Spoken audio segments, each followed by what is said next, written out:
Hey everybody, welcome.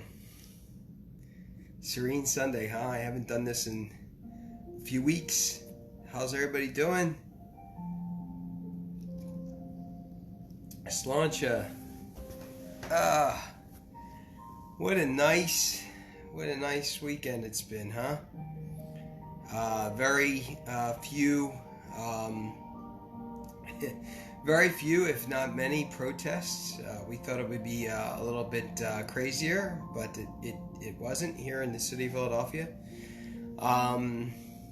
And I guess tonight I'm going to talk about a subject that I think is fairly decently important because, you know, many of us who are polytheists,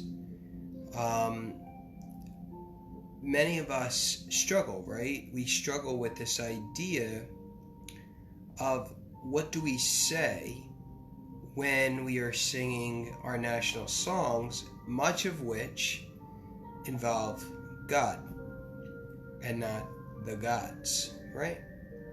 So we need to kind of balance that, right? We need to kind of think about that, and that's what I want to talk about. And I want to say that it is, you know, that my statement is that I believe that it's absolutely okay to say God bless America. I don't have a problem with that. I don't have a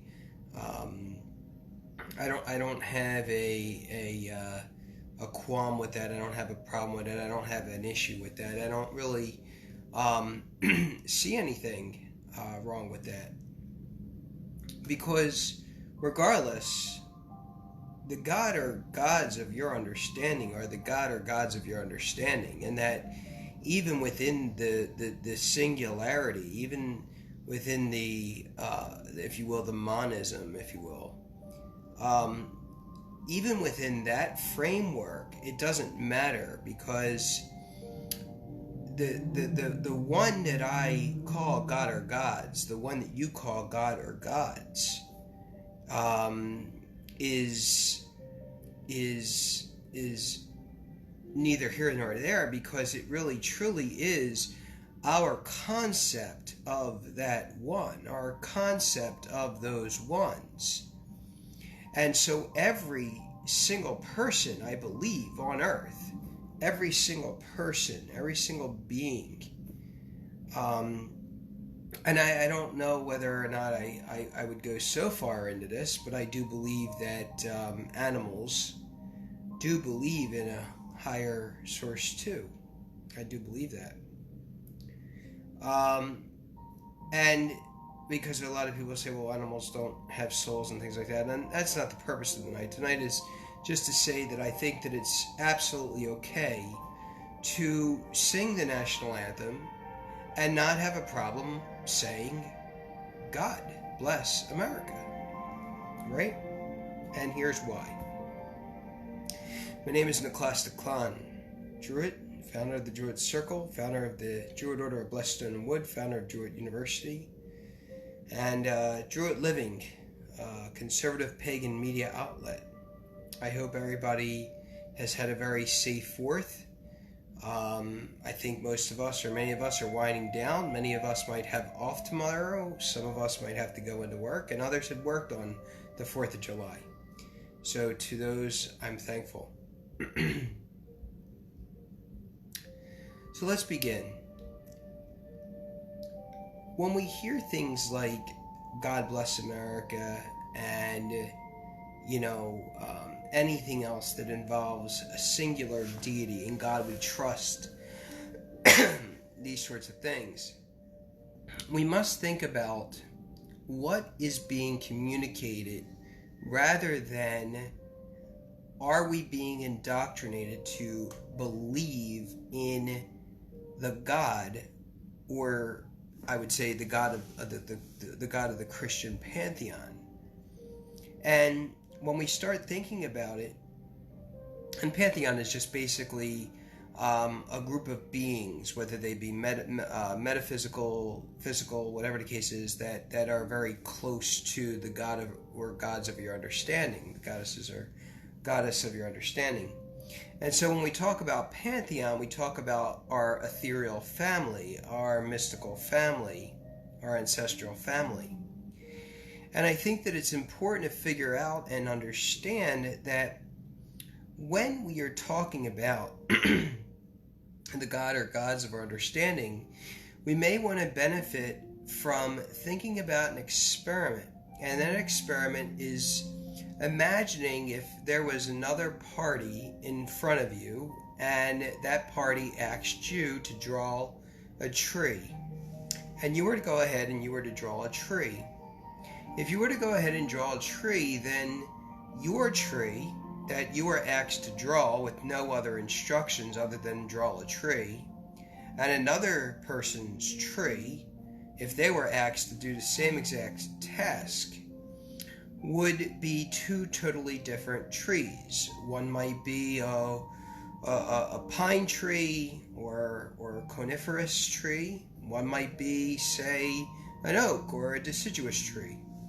And so when we start thinking about concepts, we start thinking about the idea that every single word going into your ears right now, every word being communicated right now, whether or not you're reading it off the prompt or whether or not you're hearing it, every word is being transmitted to you, not as a sound, not even as a group of sounds or utterances, but it's going into your head, if you will, your mind, if you will, as a picture. That's the reason why when we speak a different language that's not known to us, we don't understand what's being communicated, because those words, those sounds do not have pictures attached to them, and we call that conceptual learning. We call that also conceptual acquisitioning. That's why when you teach a foreign language, you teach conceptually, because this way then you don't have to go from word to word or sound to sound and translate and interpret, which is a totally different skill, but just embrace yourself and immerse yourself in that language. The idea is to understand that language and understand the picture it's trying to communicate, you see?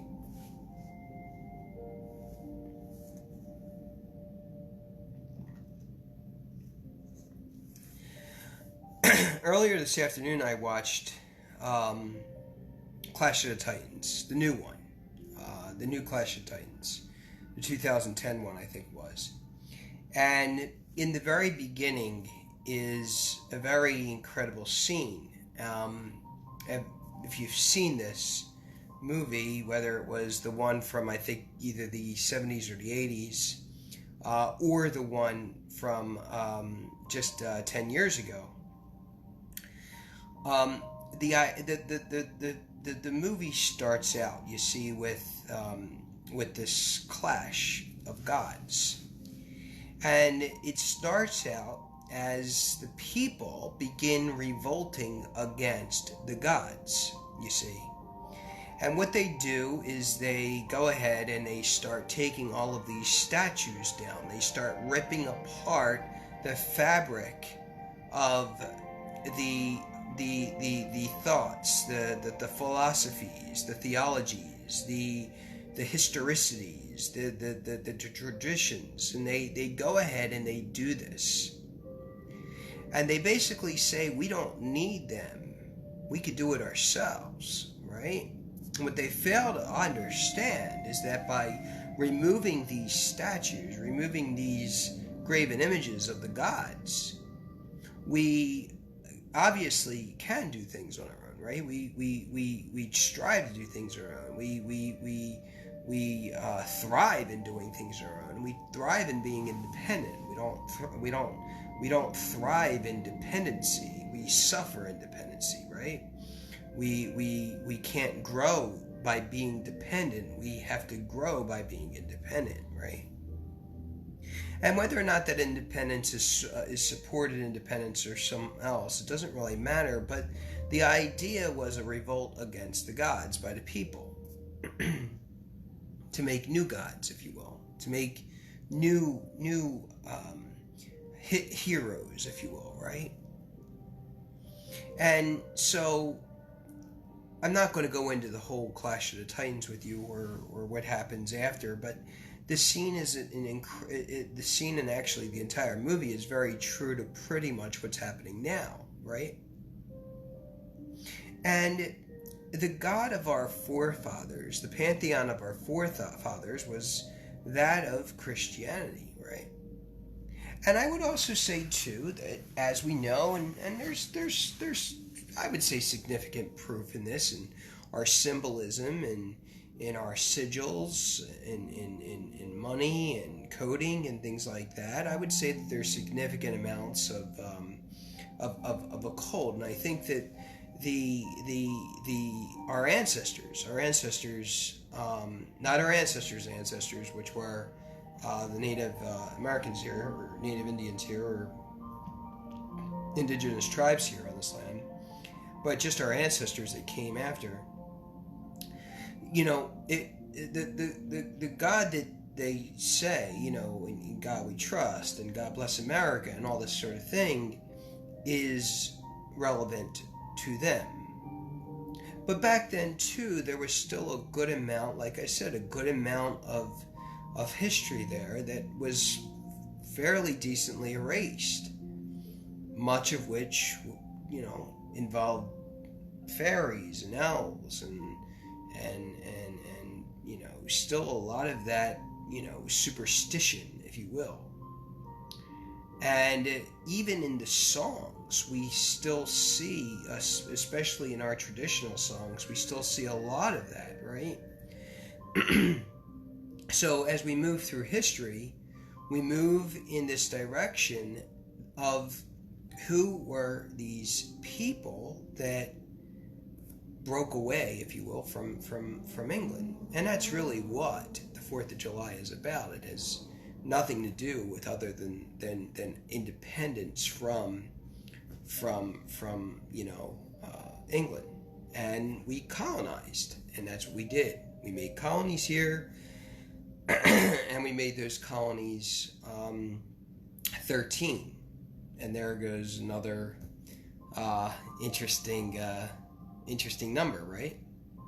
So you know, and I think that well, with the exception of New Jersey, because nobody wanted New Jersey. New Jersey was like last. It was like everybody didn't want Jersey, and they basically cut out New Jersey. I was like, all right, who wants this chunk of crap? And you know, no offense to New Jerseyites, but it's funny because when we start talking about our forefathers, when we start talking about the fathers of this land, we actually begin to create a pantheon of their God, a pantheon of the ones that they would worship and their understanding, and we take all of that and we create sort of a national pantheon, if you will. And that's what these figures are. That's what these statues are. They're there to remind us. And in any pantheon, if you will, any pantheon involves individuals who weren't necessarily the greatest and weren't necessarily the best, but they were individuals who fought to be the best, who fought to be true to their ancestors. And their ancestors' ancestors. And as time went on, this idea of all of these unique, beautiful people that sort of, in a very diverse way, created this American experiment, created it in such a way where we are able to look back and say, wow, you know, you really messed up here, or hey, you really did a great job here. And I think that when we start erasing things from our history, be it you know, the image of the God of our colonial fathers, the image of them, we begin to erase memory. And so many people would say, well, they shouldn't be in public, right? And I think it is true in some sense that, there are places for these figures, right? But it's either all or nothing. We can't have a partisan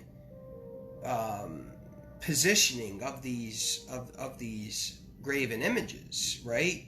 You can't just say have, I don't know, Zeus without Andromeda. You just the point about this is to understand that all of these figures, all of these characters, all of these gods, all of these goddesses, all of these mysticals, all of these ancestors, all of them are all family to us. And to some, they're some family that you would never want to meet, and others you would gladly meet. And so we continue to move forward and say, this is our pantheon. This is our pantheon. This is our nation. This is what we as Americans celebrate. Now, in all of these images, I mean, we have an image of, William Penn, signing off a treaty with the Native Americans here. That's why he's facing in that direction, you see. But I think because a lot of people don't understand symbolism and don't understand that these symbols, these images,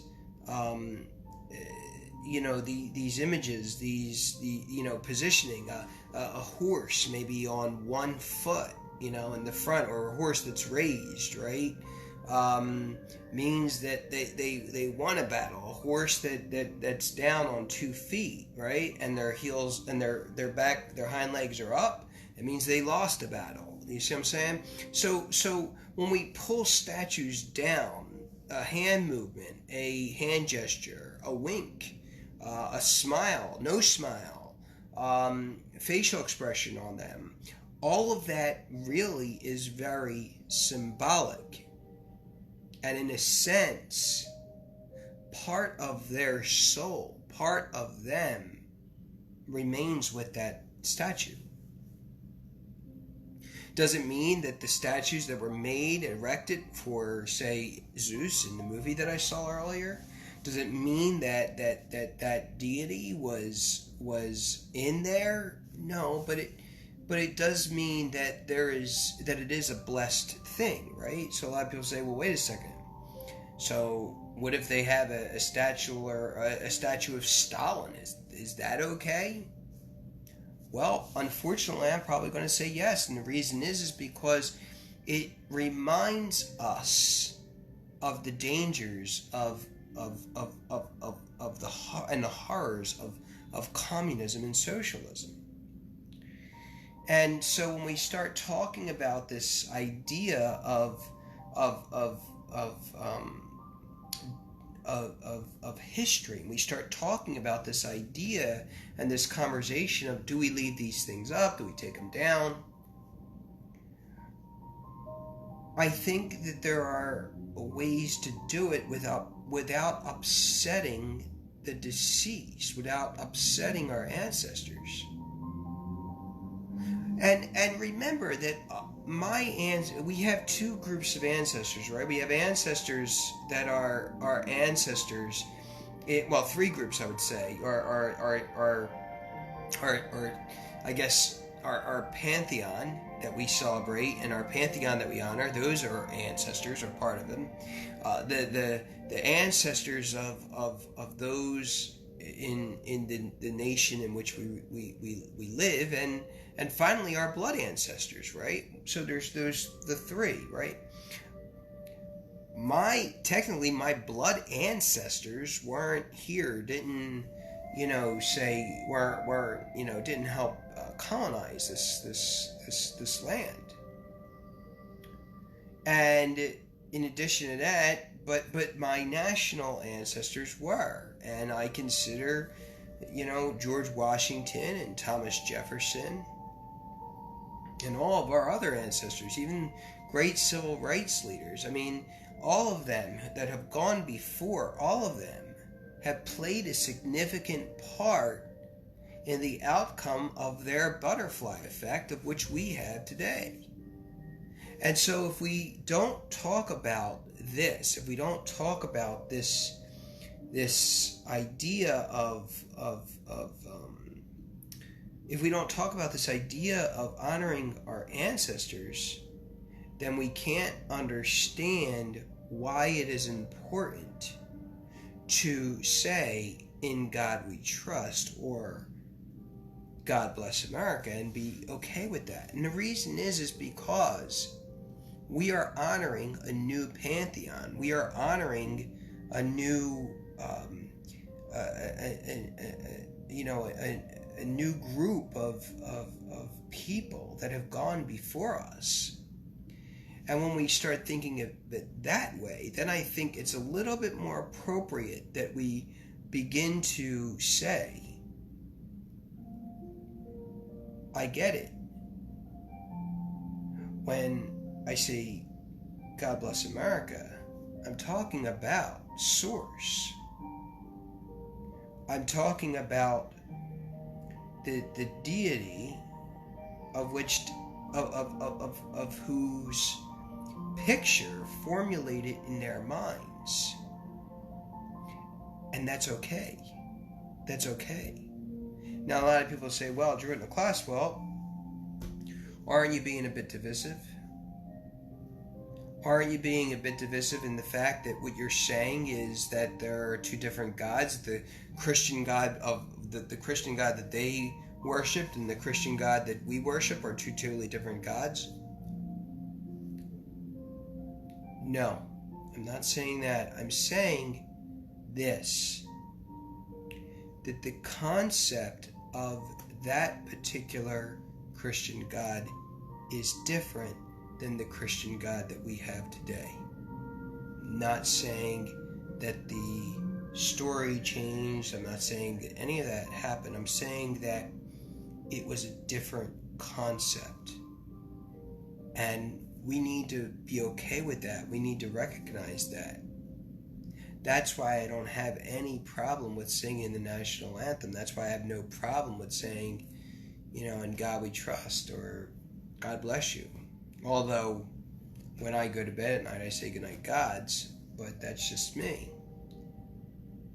But my job isn't to force a polytheism upon you. My job is not to even force a monotheism upon you. My job is to help you get closer to the God or gods of your understanding. And so when we start talking about removing and dismantling and setting these figures on fire, well, all Hades is going to break loose. And the reason is because of the very fact that we're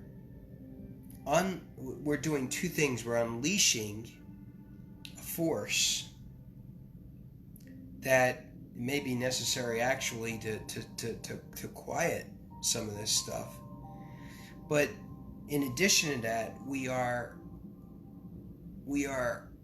disrespecting those people that can't speak for themselves.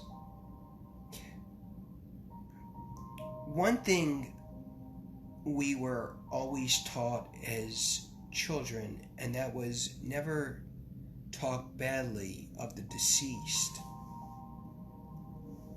And,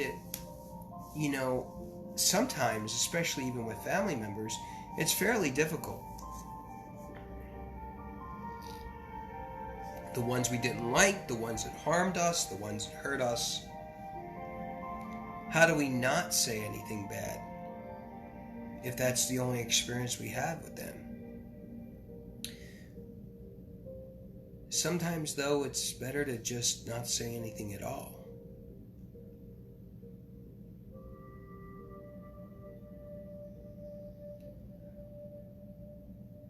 For many, though, it isn't an either or.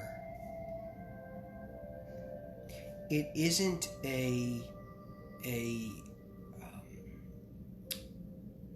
is a both and. One of the beautiful things about the old religion is that in these pantheons there are fairly decent, beings. There are fairly indecent beings, but in a lot of cases there isn't polarity. There isn't absolute goodness and absolute strife. There's a number of things that play into these pantheons, and I think that when monotheism came, and we even see this in the old stories where, even in Judaism we see that, God wasn't always nice, he was good. I'm not here to talk tonight about necessarily who is God, who are the gods. I'm here to talk to you tonight about why it's okay for polytheists to say, "In God we trust." For polytheists to say, "God bless America."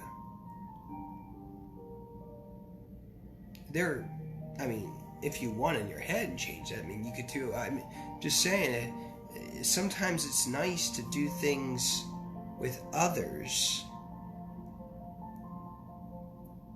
without giving up what we believe to be true. It's okay.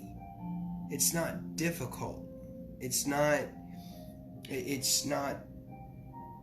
bad, if you will. It's not hurtful. It's all right.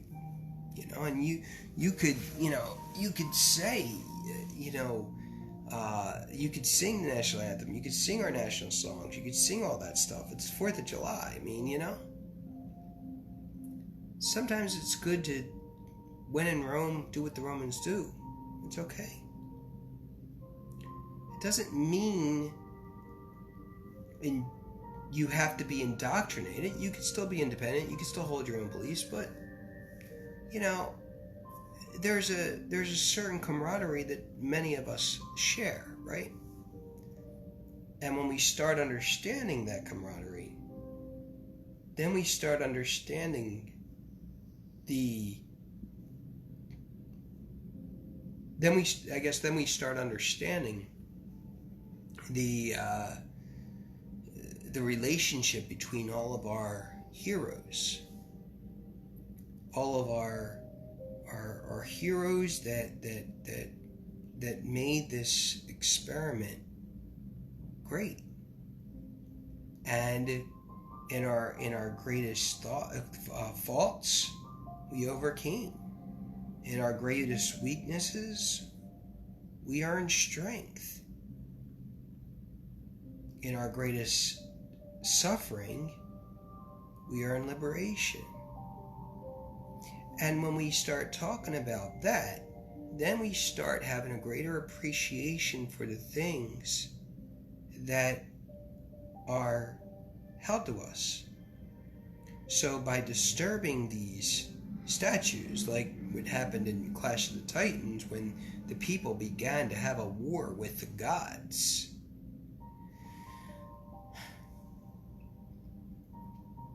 we are doing the same thing today. I think it's not necessarily the best idea to remove things, take down things, deface things,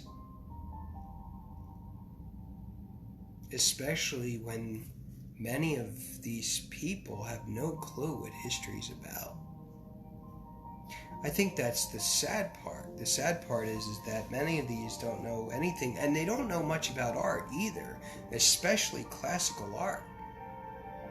And the symbolism in art, like I talked about earlier with, the horse and, having 1 foot on the ground or having 2 feet up in the air, or having both hind legs in the air. What's it mean when their sword is drawn? What's it mean when their sword is not? There's a whole bunch of symbolism here with a lot of these statues. You see?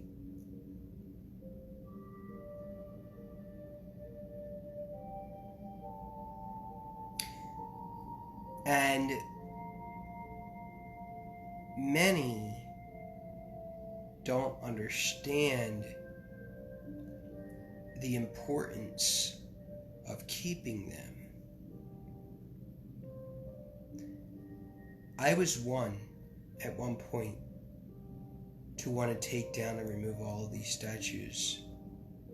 I was under a spell, if you will. I was under a very, very, very, if you will, very dark black magic.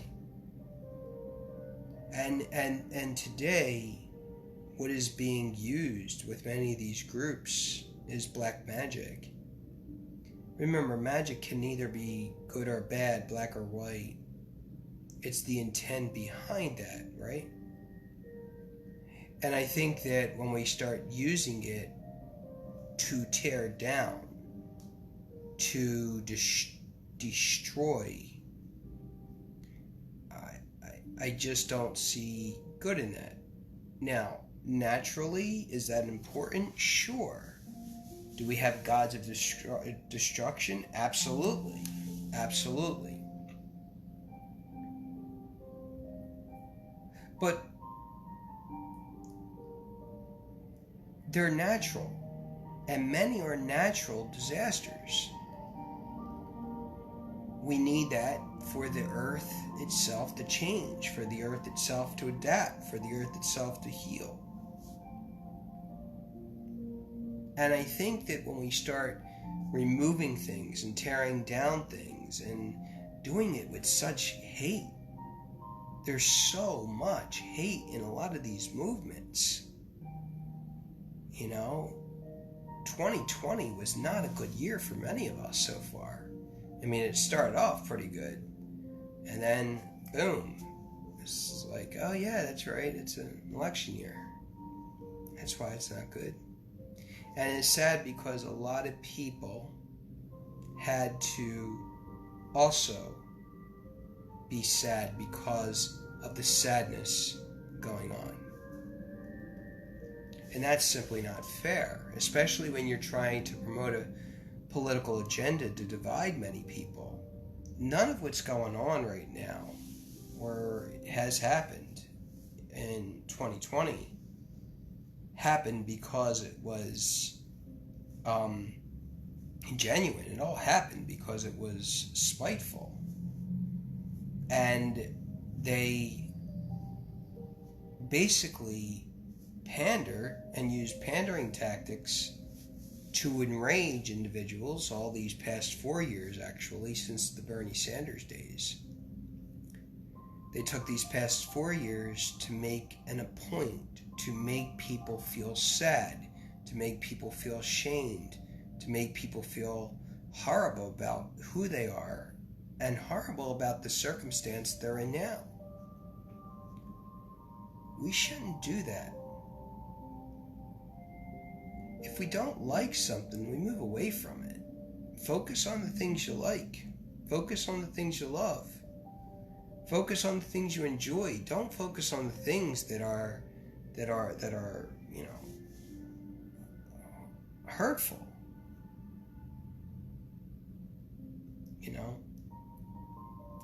The hate out there. The hate. And a lot of it is hate, and a lot of what's happening is probably going to cause more more racism, more sexism. It's going to cause more homophobia. It's going to cause, it's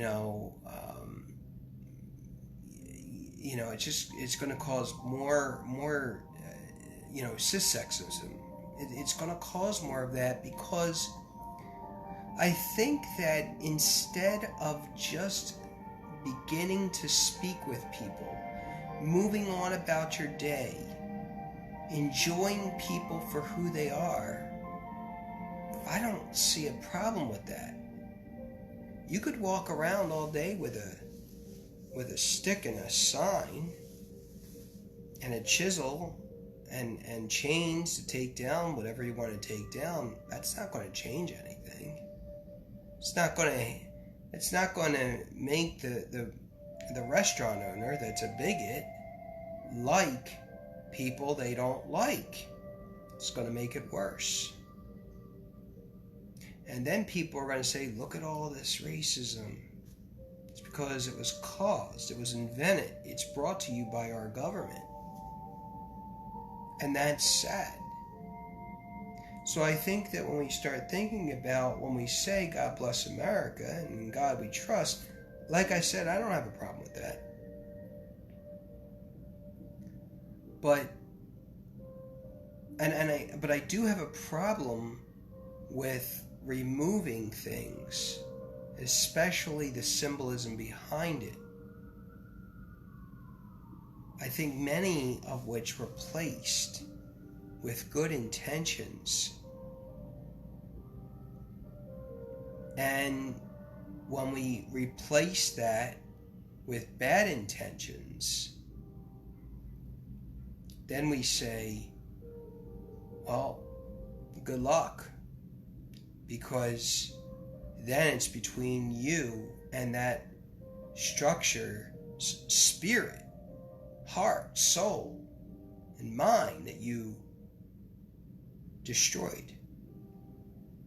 And with that, I hope you understand now a little bit more about the importance of not only,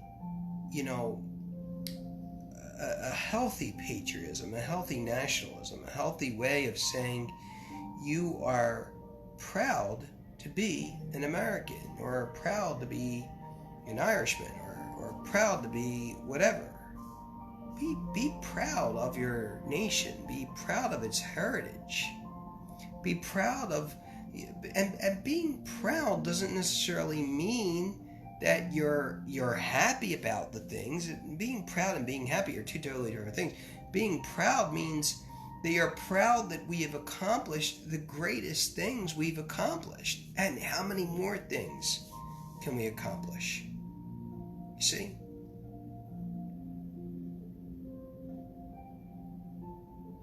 So think about that. And when you do, know that you are a beautiful person, that you are a wonderful person, that you are good, that you deep down inside know that there is something within you that is special, there is something within you that is wholesome, and there is something within you that continues to move and continues to be and continues to have an inner being greater than thee, with thee, in front of thee, behind thee, to the left of thee, to the right of thee,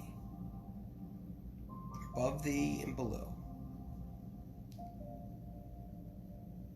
within and without. And so, whatever concept you want to have, you can still say, God bless America, and be okay with that. And know that you are fortunate to be in such a wonderful place, a wonderful country. Every decision you make will lead to a better outcome if you choose it. But if you don't, then no. And I'm not going to get into attraction right now. I'm just going to say that, in general and generally speaking,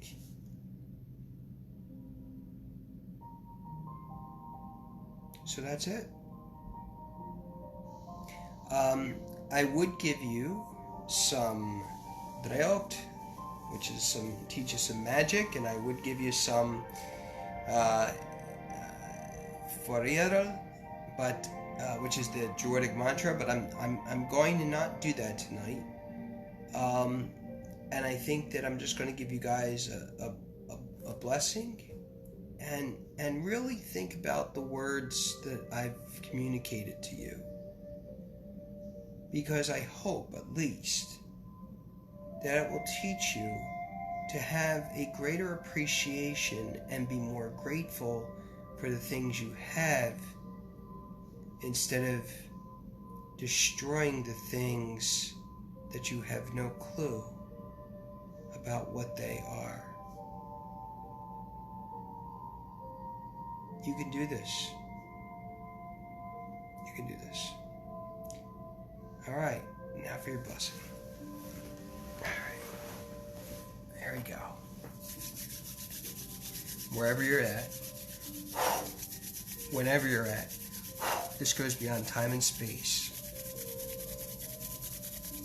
Wherever you're at. Wherever you're at. May the gods bless you. May the goddesses keep you. May the mysticals shine their light upon you, and may your ancestors remain with you forever and ever. World without end. Girawin.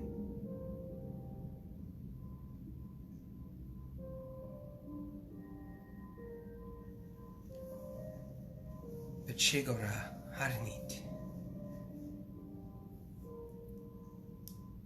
East Lemogui. Ta Shefir. Ta Shefir. And with that, I hope that you all have a great night. I hope you had a wonderful weekend, and I hope you make it an awesome week.